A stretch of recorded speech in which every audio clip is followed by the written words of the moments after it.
falássemos que há muitas pessoas que creem que mediunidade é algum tipo de alucinação, de autossugestão, até uma doença, você acreditaria?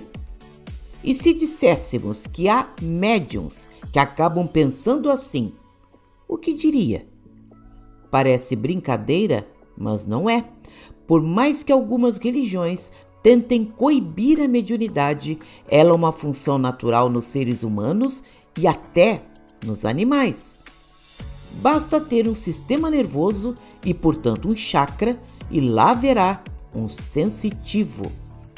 E se formos mais adiante, há pesquisas que apontam que os vegetais são propensos a se desenvolverem melhor com música.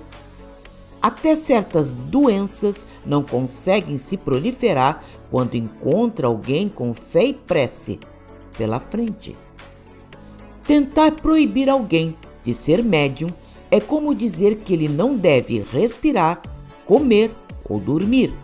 A mediunidade lá estará, nos mais diferentes níveis, desde os inspirados que se enganam em pensar que nada sentem, até aqueles médiuns cuja mediunidade é tamanha que se torna impossível de ser ignorada.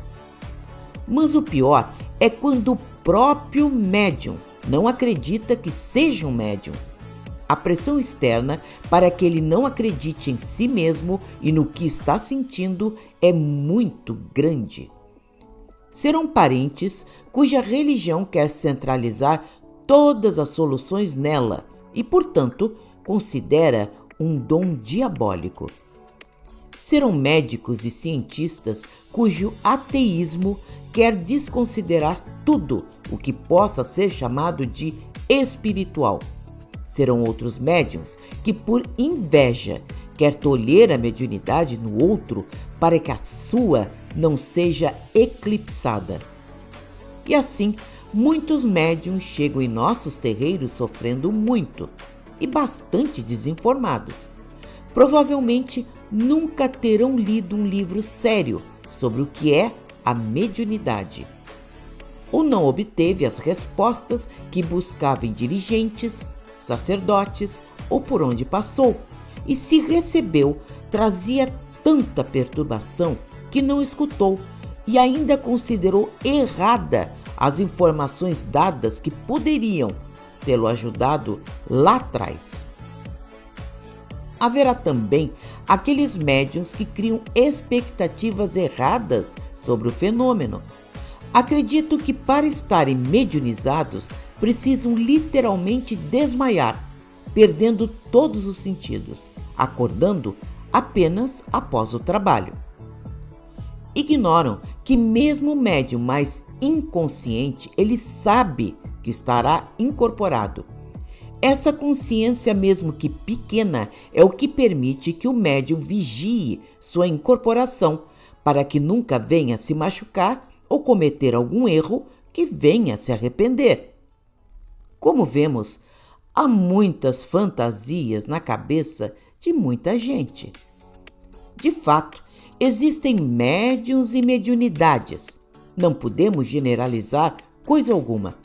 Mas os tempos atuais mostram, gostemos ou não, que cada vez mais os médiuns estão ficando conscientes e, com isso, participando mais do processo, já que fazem parte de uma equipe espiritual que começa nele e vai até o guia principal de sua coroa mediúnica. Sabemos que há médiuns cujas entidades dominam elementos e efeitos físicos que causam assombro a quem vê, mas sua participação nesse processo será muito menor. Nesses médiuns há um vínculo de confiança muito grande entre ele e seu guia, coisa que só obtemos com o tempo. Já os médiuns de nossa atualidade terão de estudar muito mais, aprender a entregar-se com confiança nos trabalhos, entender que vai levar tempo para que compreenda que não é ele agindo, mas uma outra consciência com suas ideias próprias e opiniões. Como já dissemos, essa compreensão vai exigir tempo para que a entidade afinize com o organismo do médium, que não é seu, e podemos avaliar a dificuldade disso. Também para que o médium entenda que não deve interferir com opiniões que seriam suas, tentando imprimir sua personalidade, o que acarretaria uma mistificação. O médium precisa liberar seu corpo para falar, olhar, mover-se com desenvoltura, permitindo que seu guia o utilize sem obstáculos e, ao mesmo tempo, vigilante com o linguajar, certas atitudes que poderão chocar a quem vê ou em cenas de teatro que podem beirar o ridículo. É um equilíbrio delicado entre a entidade e seu médium, coisa que todos aprendemos com as nossas giras de caridade, com mais humildade e o exercício contínuo no bem. Por isso, jovem médium, confie em si mesmo e nas provas que seu guia dará no devido tempo, mostrando a força e a sabedoria que ele ou ela tenham. Isso vai acontecer. Não serão necessários sotaques especiais, falar línguas estrangeiras, vestir-se com aparato ou adereços curiosos, roupas luxuosas, nem movimentos corporais exagerados. Muito menos o que entrega às suas entidades, como se isso fosse alguma garantia do que eles serão capazes de fazer. Quando o médium acaba entendendo o que significa quando dizemos que em Umbanda menos sempre será mais, que cada dia é um mundo de aprendizado e uma luta constante por seu aperfeiçoamento como ser humano, quando entrega a si mesmo com alegria ao trabalho benfeitor, vai encontrar uma espiritualidade brilhando à sua frente.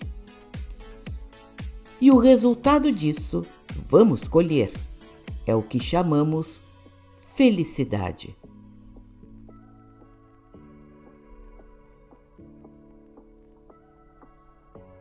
Gostou? Dê like, compartilhe em suas redes sociais. Toda semana um vídeo muito especial feito com carinho, especialmente para você. Até a próxima!